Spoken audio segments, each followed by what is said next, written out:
How long was Neil Armstrong actually on the moon? When did Europe start speaking English? Did Marco Polo really go to China? CuriosityStream is the streaming service for all things history, plus science, wildlife, and more. What's the real story behind the Mona Lisa? We've got that. What caused the collapse of Rome? We know. Where did we find mankind's earliest ancestor? Come find out. For the holidays, give the gift of curiosity with 25% off gift cards for your curious cohorts. It's holiday shopping season at curiositystream.com/gift.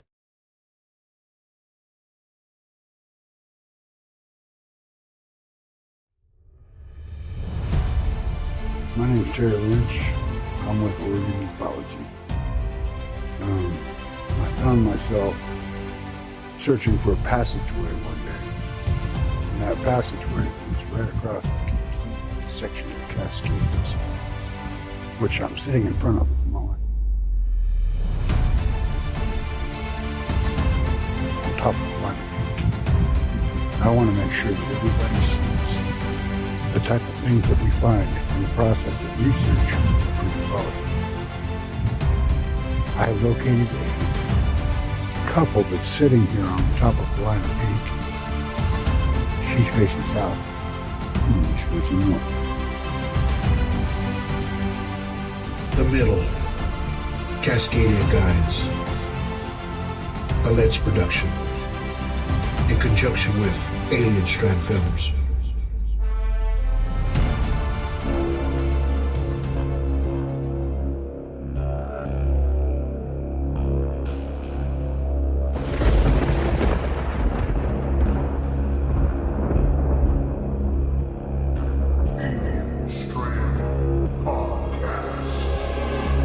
I'd much rather be a live coward than a dead hero. And with the area of uncertainty that we have here, how do I know what maybe there's a current, a little electrical charge which is being radiated by one of these vehicles, which would electrocute you if you got within a certain area of it. There was no sound whatsoever. I could not hear a bit of sound. We are being observed by some type of device which is ahead of us, far ahead of us, and is probably controlled by a highly advanced superior civilization.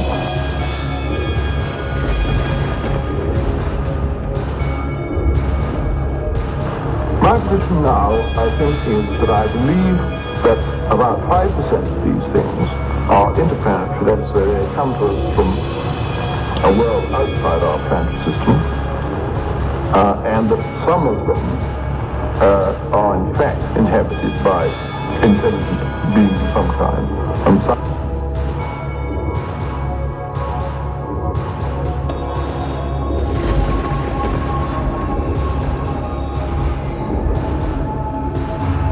I'm here to discuss the so-called flying saucers.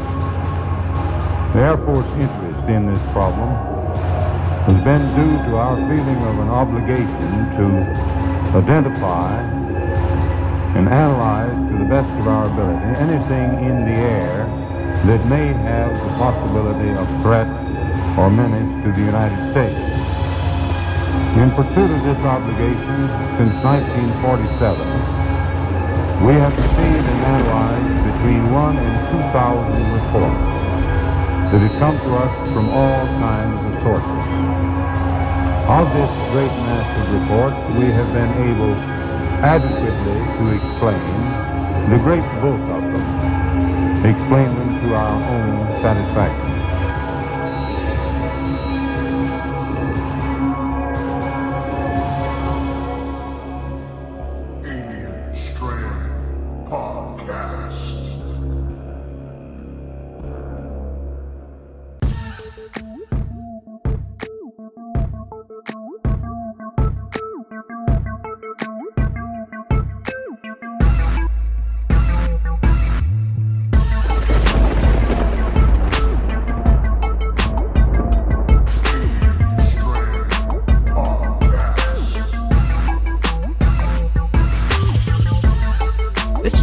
Transfer from Dockside Media, and you're listening to Alien Strand Podcast with Donald Ledesma, For the dopest paranormal documentaries this side of the Milky Way, visit DarksideMedia.com for links to all our films on major streaming platforms. Till next time, keep on keeping on.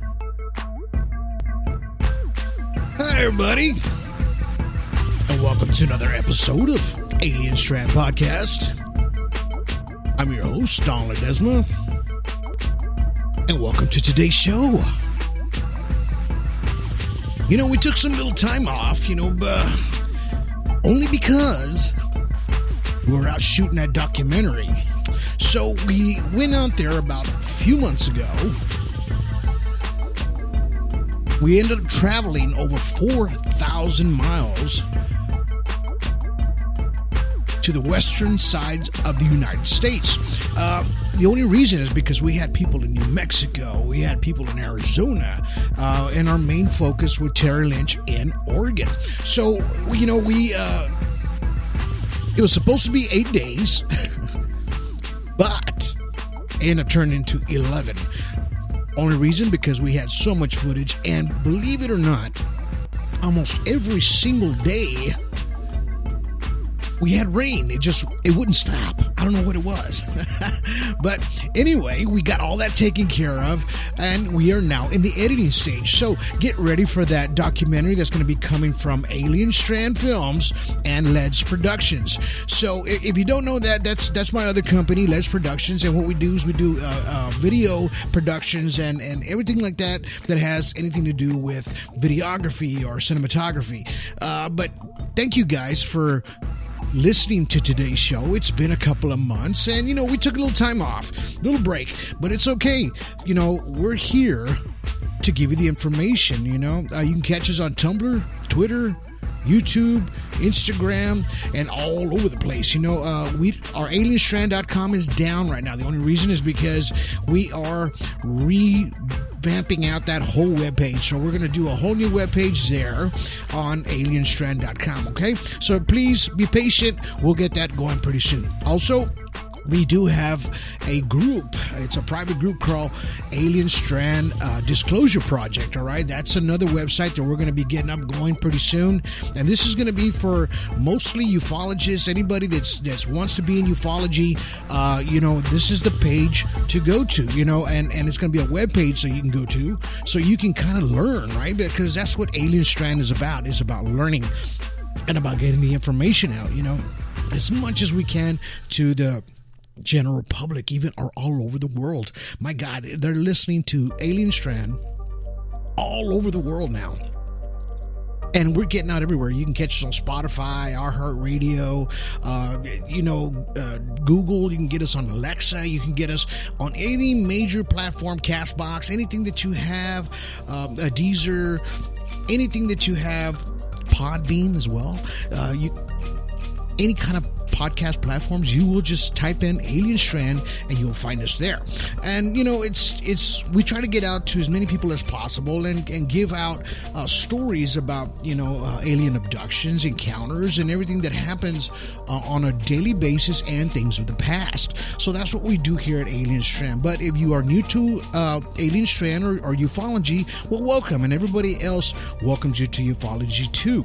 So we have the Oregon Ufology Research Group also out there. If you're interested in that, go check that out. This documentary is going to be amazing. It's going to be something to see and something to experience from all these people that are going to be involved in this film. So, and you get to see their footage and everything like that, that you don't see on a daily basis. This is not going to be, you're not going to be seeing CGI. This is going to be their actual footage that they have caught, they have analyzed, and it's going to be all tied in together. But y'all be ready for that. We'll be throwing out the commercials on that. Go to our YouTube on Alien Strand, type in that, and you'll see the promo we have for that. We'll be throwing out the new one as soon as the editing is done. But if you had a chance to catch up to all our past podcasts, we had, we had number 78 with our past guest. They had a documentary called Secrets of the Sasquatch, right? And this was with Terry Transu and Chris Rupert. So these guys, they just sent me another one. I haven't had a chance to see it, but I'm going to check that out. And it has a lot to do with aliens. So I'm going to check out that new documentary they have. And as soon as I get to preview that, I will share it with all of you. And also, we had number 77. And don't forget that one, because that was really important. That was the one before that one. That was with interview with Mr. Terry Lynch. That was going to be very important because it kind of introduces you to him and what he's about and what this film is about. Also, we had number 79. If you had a chance, check out that podcast. That's with Mr. Guest Anibal Caballero, and we talk about abductions and what people go through, and the general information that you need to get this information out to everybody as far as like abductions. This is a serious discussion that we have about abductees and about things that happen to people even with implants. Check that out. That's also on our YouTube page. You can check out the actual interview there. It's a video there as well as the audio. I don't think the audio came out too well, but it's okay. You can still check out the video. That's a really, really important podcast. So, I always had an interest in, things that happened in the past, because I think that a lot of their stories, helps us put these big pieces of puzzles together that we always try to do every day on a daily basis, right? As far as like trying to figure out what's going on with ufology or everything that we see in the skies. We've been having a lot more activity. I think this year's the most activity I've ever seen, ever, really, in reality. But it's just like a friend of mine, when me and Chris were talking, and Tyler, they said, you know what, now we have more cameras, now we have more people with miniature computers in your hands, with these cameras.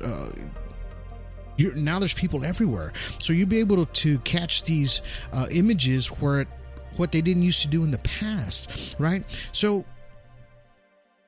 that's why I decided to get into the stories of the past. And today, I call this one 1952. It's because there was a lot of things that happened in 1952, right?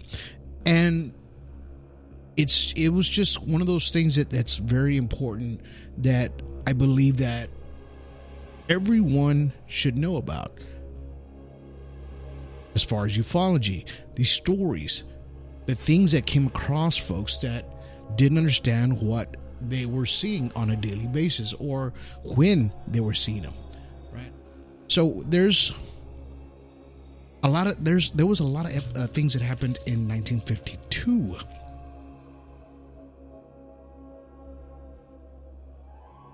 And then back then, we had just finished up with the war. There were still these trust issues that people were having with each other. A lot of top secret things were happening behind closed doors that the governments in any country did not want out to the general public, right? So, and there's where a lot of these stories got buried. And there's this one story that happened in 1952. And it's revealed like one of the very top secret files of the time. And it was later released by the CIA. And they say it was like a bizarre incident. But they had to choose to just keep it in a hush-hush manner, right? So there was a German official, his name was Linke. And he was in the Soviet zone at the time of occupied Germany. And he fled to the American zone later, right? Along with his wife and 6 children. And the only reason he fled, and he left very quickly, and there was a reason for it. He was worried that the Soviet secret police would come and arrest him after he had stumbled across a secret Soviet weapon, right? So he was in fear of his family, of them getting hurt or getting arrested. Back then, there was just a lot of bad haste decisions made on a lot of folks that saw things like this. In other words, a lot of them were executed, and this is what happened back then. They didn't think about anything like that. They just wanted everything hushed. So he was afraid for his whole family. So instead, he just decided to get out, right, as fast as he could with his family.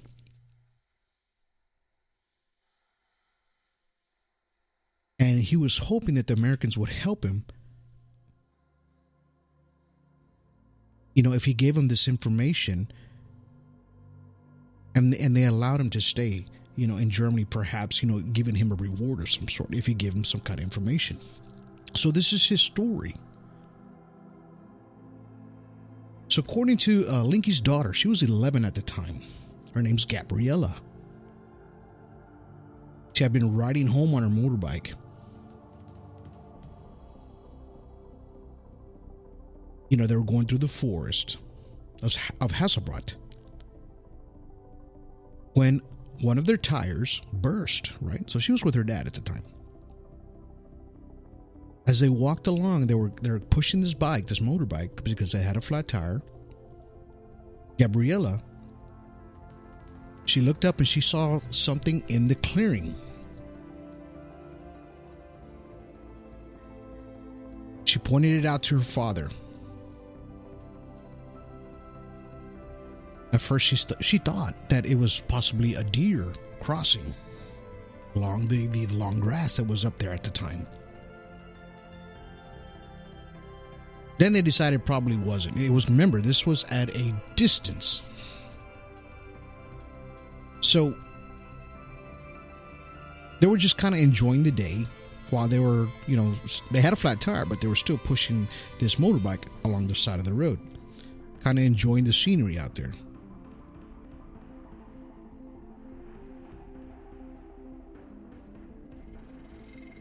So at this time, her father, they said, let's just get off the road, pull off to the grass, wait here. I'm going to go walk down there and investigate. Just take a look and see what you just saw.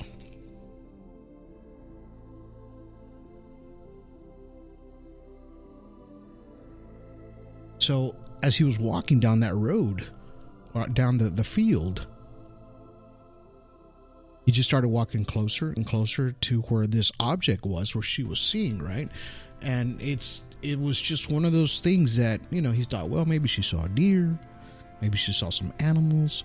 I just want to make sure that we're safe.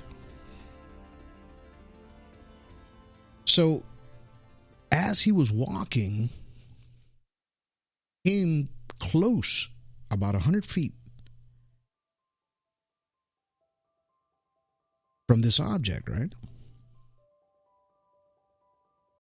Are you struggling to conceive? You have options, and at Piedmont Reproductive Endocrinology Group, we'll make sure you have the guidance and support you need. PREG is known for individualized fertility care that's unique to every patient. We take the time to provide a reassuring and empowering experience because we believe that you deserve nothing less. Let us help you on your journey to parenthood. Visit us at pregonline.com to learn more. Get the guidance and support you need at Piedmont Reproductive Endocrinology Group. Judy was boring. Hello. Then Judy discovered ChumbaCasino.com. It's my little escape. Now Judy's the life of the party. Oh, baby, mama's bringing home the bacon. Whoa, take it easy, Judy. The Chumba life is for everybody. So go to ChumbaCasino.com and play over 100 casino-style games. Join today and play for free for your chance to redeem some serious prizes. ChumbaCasino.com. No purchase necessary. Void where prohibited by law. 18 plus terms and conditions apply. See website for details. Hello, it is Ryan, and I was on a flight the other day playing one of my favorite social spin slot games on ChumbaCasino.com. I looked over at the person sitting next to me, and you know what they were doing? They were also playing Chumba Casino. Coincidence? I think not. Everybody's loving having fun with it. Chumba Casino is home to hundreds of casino-style games that you can play for free anytime, anywhere, even at 30,000 feet. So sign up now at ChumbaCasino.com to claim your free welcome bonus. That's ChumbaCasino.com and live the Chumba life. No purchase necessary. VGW. Void where prohibited by law. See terms and conditions. 18 plus. And then he realized, wait a minute. There was two men standing outside this object. He said they were dressed in a silver-colored overalls of some sort, who were bent over, and they were looking for something on the ground. So they didn't see him. He was behind them at the time. He said one of the men had a light attached to his belt around his waist.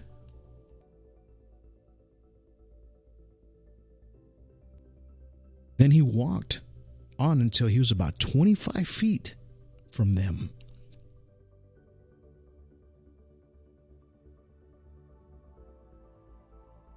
He then saw, in a position where he couldn't see from the road because he was now closer, he said it was a large circular object resting on the ground.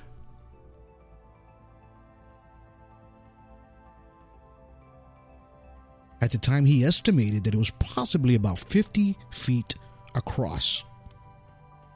He said they looked like two frying pans from rim to rim without handles. He says on the very top of the object, there was a cylindrical tower about 10 feet tall. Around the rim of the object, it was kind of dullish yellow, he says. The lights were about a foot in diameter, so there was lights around the base of this. And he says they were spaced about maybe 2 feet apart. So this is how close he was. 25 feet is super close. He's getting a really, really good look at this craft that's sitting on the ground.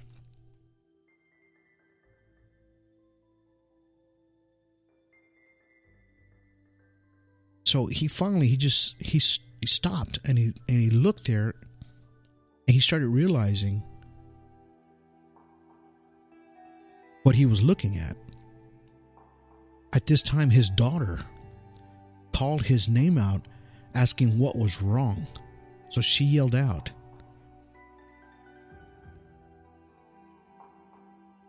So these men that were standing there slumped over heard this girl's voice. And the two men looked up and saw him staring at them at that close range. He says, then they quickly jumped into an opening on the tower and disappeared from view, he says. The lights on the object grew brighter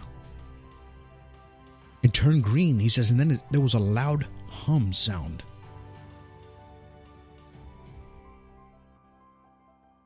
And that hum grew louder and louder.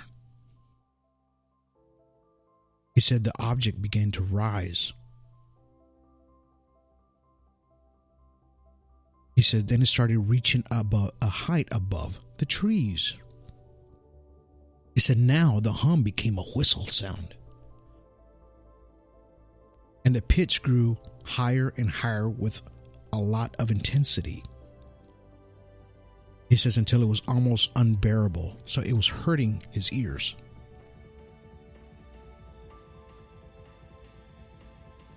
He said then the object took off with amazing speed, and it flew north. He said this object left behind a hole in the ground.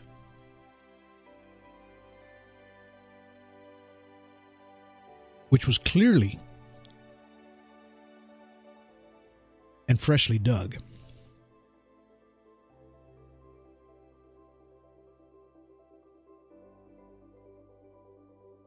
So at this time, he looked around and in his mind, he thought that he stumbled upon a military secret.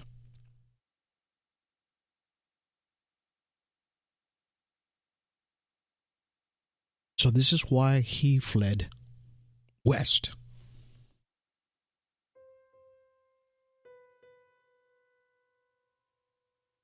He was frightened.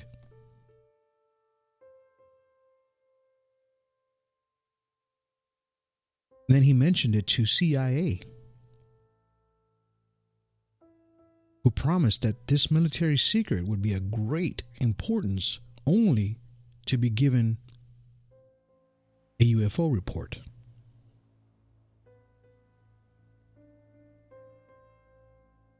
Inky and his family were allowed to stay in the American zone.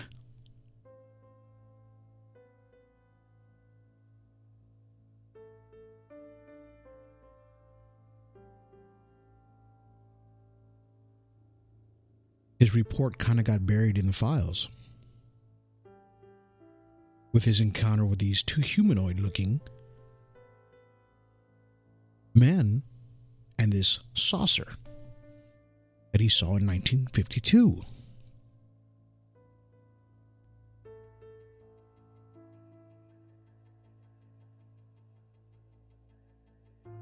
No, these are events that happened to folks back then when there was no cell phones and any kind of technology in that sense. There were telephones, but not like they are today.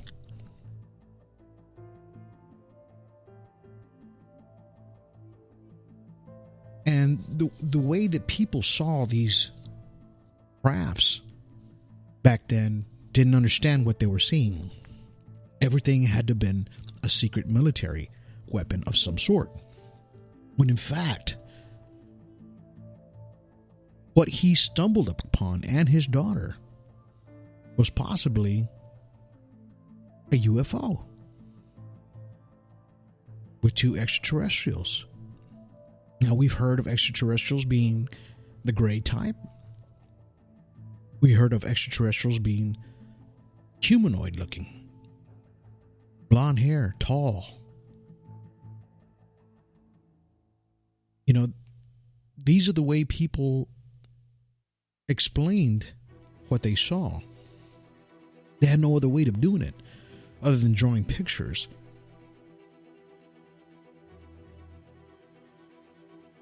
But the activity didn't die just there.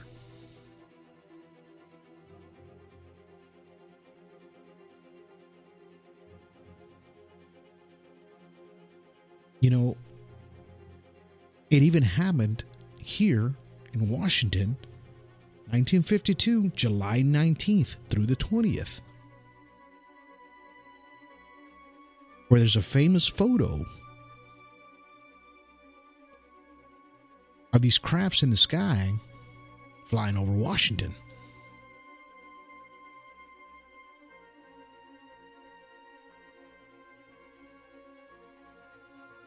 It happened about 11:40 p.m. that night, Saturday, July 19th, 1952. Edward Nugent, he was an air traffic controller at the time. At the it's now called the Ronald Reagan Washington National Airport. And he spotted 7 objects on radar.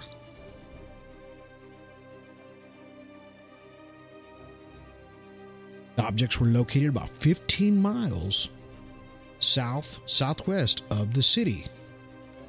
No known aircraft was in the area at the time.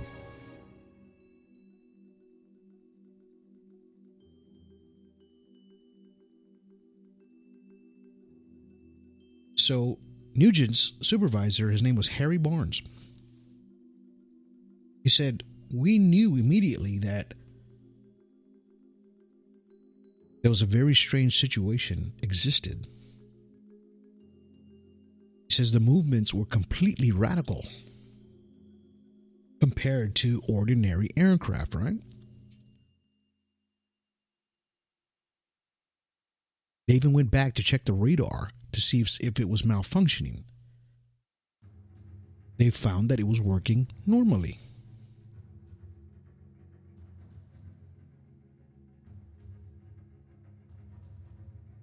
So they also reported it to other controllers in the area. They said they were catching blimps on their radars as well, right? So it wasn't just seen by them, it was seen by others.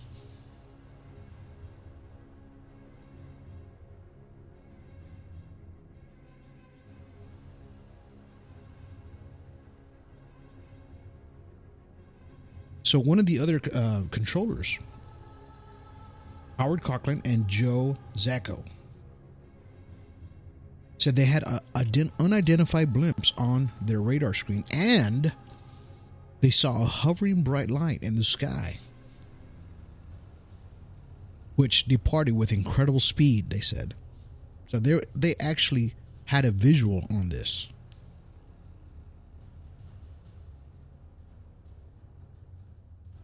Cochran said to Zacco, he said, "Did you see that? What the hell was that?"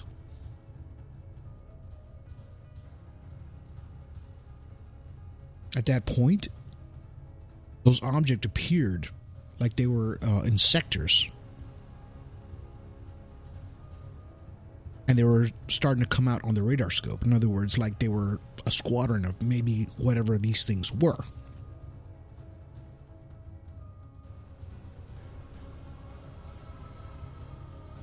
He says, then they moved over to the White House of the United States, Capitol. That's when they called Andrews Air Force Base, right? To report this.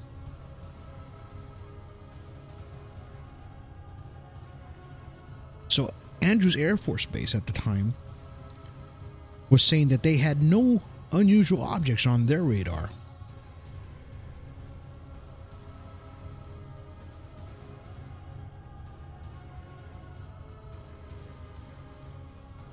So, but there was other people there. There was an airman named Willie Brandy who was in the tower.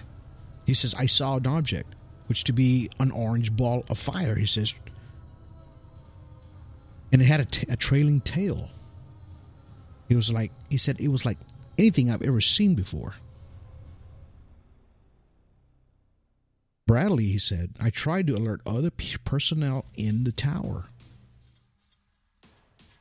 He says, then this object took off with unbelievable speed.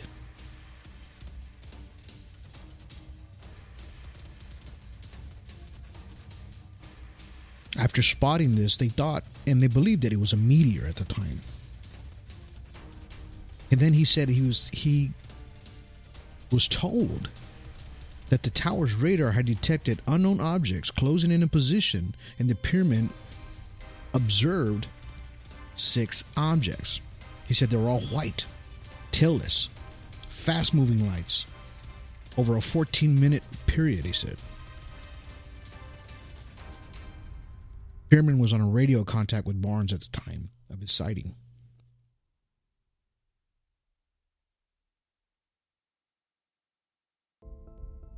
So they kept on seeing these lights just kind of streak off and streak back in.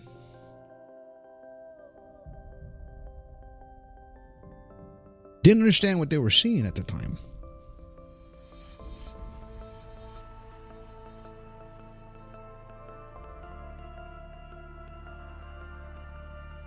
And of course, you have people out there that were shooting these photos. And I believe there's a video of it as well. So this is the same year, in 1952, where these things happened, right?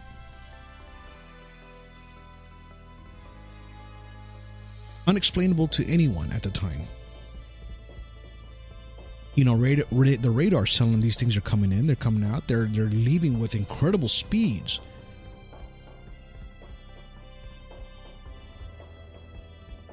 They pretty much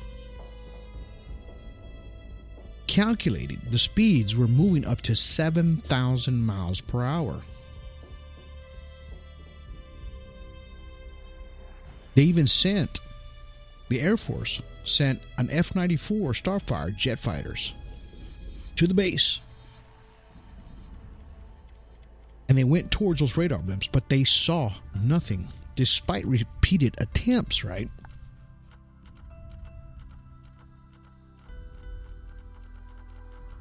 But his wingman, Lieutenant William Patterson, he said, I saw 4 white glows and chased them. He told investigators, I tried to make contact with the bogies below 1,000 feet. And that was my maximum speed. But I ceased chasing them because I saw no chance of overtaking them.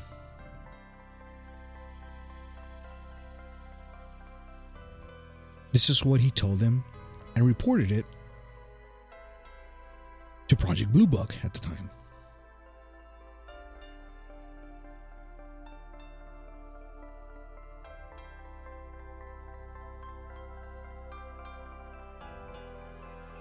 You know, it's even that night, there was another lieutenant received a call from the Washington National Weather Station. They told him that there was a slight temperature inversion that was present over the city.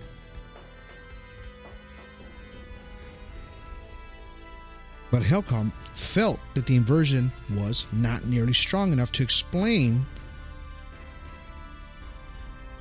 the good solid returns that were coming back on the radar scopes, right? Because now, if you look at our technology today on our radars, a lot of times when there is a let's just say a wind turbine factory, or a wind turbine area that's stationed somewhere, a lot of the weather radars will pick up what looks like rain in this general area, and it'll look green on radar, but in fact it's just the electronic magnetic fields from those turbines spinning, all of them at the same time, giving off this signature on radar. So this is why in 1952 that they saw this electronic magnetic field popping in and popping out, but this had a more of a solid look, like a blip, like there was something there, a craft in the sky. They could see it zigzagging in the sky as well as on radar.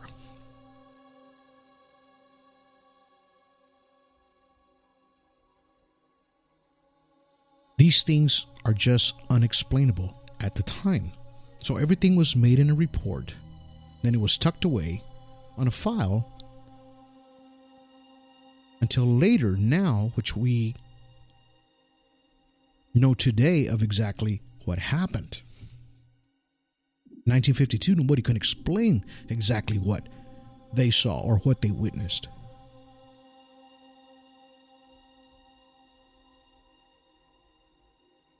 And these are the stories that I try to tell you here with Alien Strand. Because in 1952, their minds were innocent, didn't know anything about UFOs, or it was around, yes. The concept was around, yes.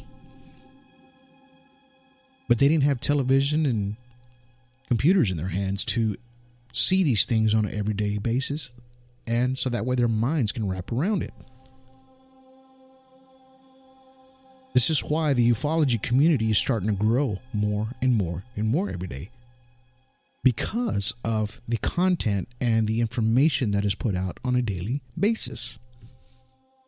And it should be that way. Because we're all trying to figure out this piece of the puzzle.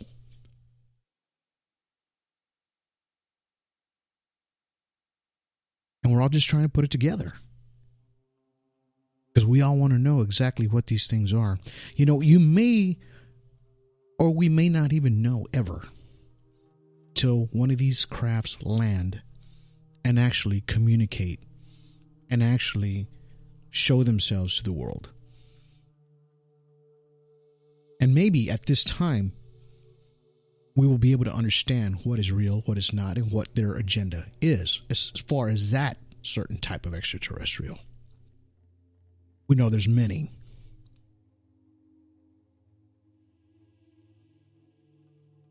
These are the things that we have to search for. So that's why we're sitting here listening to Alien Strand Podcast. We're going to all these groups trying to find out what's real and what's not. Is there CGI out there? Yeah, there is. But more and more of these crafts are coming out, less CGI-ish. You got to remember that. Most crafts that you see that are going to be real they're going to be seamless. In other words, you're not going to see rivets. They're going to have that faded metallic look to them. Most of them. They're going to have that saucer shape.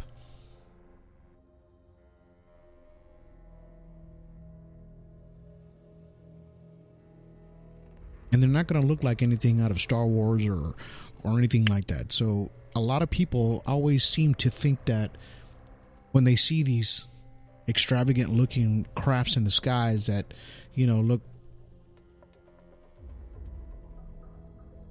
unreal, it's because it is not real. It's hard to catch these things on film. We try to do this every day. And this is what this documentary, The Middle, is going to be about. Is trying to catch these things on film when you think you're seeing a bird or a bug. And really, in reality, it's not.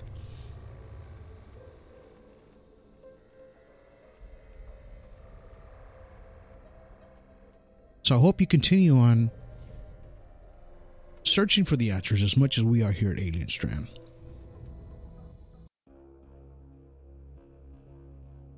And thank you guys for just sticking around and waiting, It's been a couple of months. Yeah. We took a little break. But I think it's well worth it now.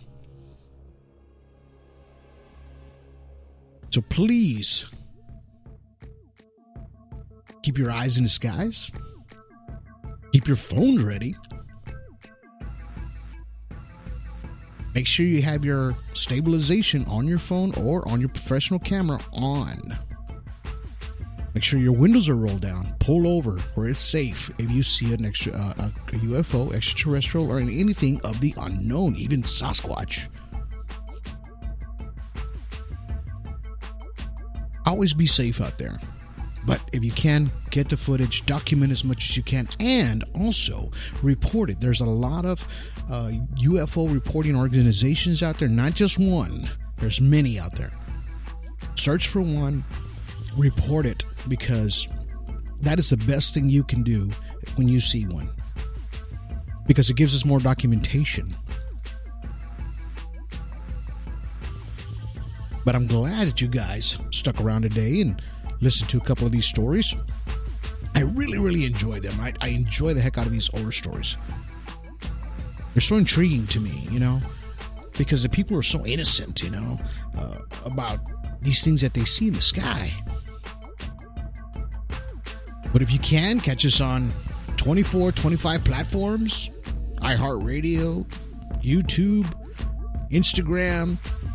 Alien Strand Podcast is all over the place. Share it. Tell a friend about it. I hope you really enjoy these stories. I think they're very important. Every story is important here at Alien Strand Podcast. But until then, I'm glad that you guys just stuck around, man. Really, really. Be looking out for The Middle. It's be coming out pretty soon, probably in a month or so. Look at all your streaming platforms and just look for it. It's called The Middle. But until then, you guys have yourselves a good day. Have yourselves a good evening. And have yourselves a good night.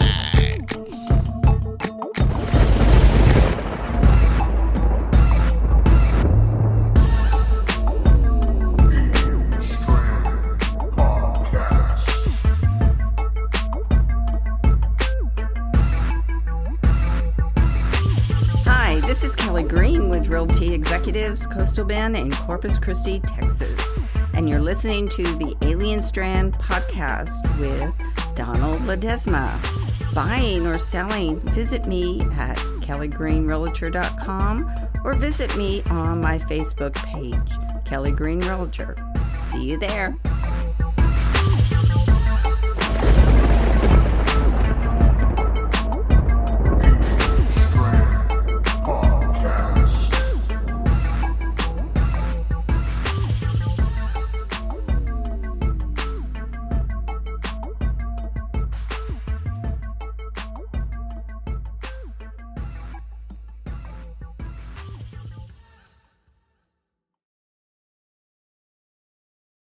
Are you struggling to conceive? You have options, and at Piedmont Reproductive Endocrinology Group, we'll make sure you have the guidance and support you need. PREG is known for individualized fertility care that's unique to every patient. We take the time to provide a reassuring and empowering experience because we believe that you deserve nothing less. Let us help you on your journey to parenthood. Visit us at pregonline.com to learn more. Get the guidance and support you need at Piedmont Reproductive Endocrinology Group.